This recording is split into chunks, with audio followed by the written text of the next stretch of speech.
Going to take a considerable amount of time to clear the damage these storms left across our area. That includes downed trees, blown out windows, and roof damage. KCBD News Channel 11's Case Wilbanks joins us live from Reese Center with a first-hand look. Case?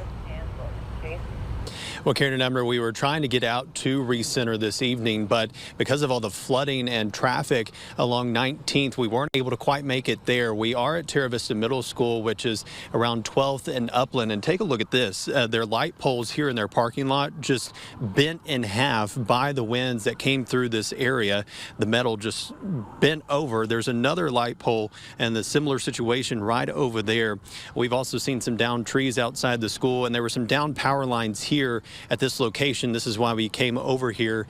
And along Upland, there were some Lubbock police officers and fire crews who were in that area blocking the roadway earlier in the 9 o'clock hour. They left, and I talked to a police officer, and he said that some of the damage that they've seen here in this area west of Lubbock is over in that neighborhood. He said around 18th Street that there were some roofs that were damaged by the wind that was coming through here. We're actually hearing some thunder and lightning in that storm that John was talking about earlier.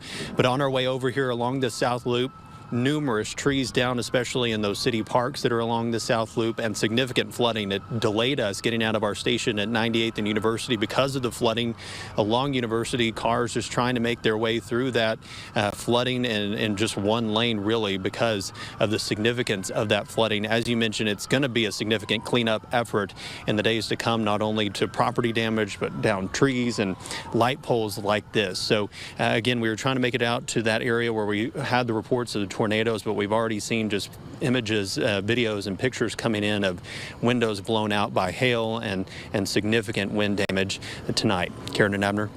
Thank you, Case.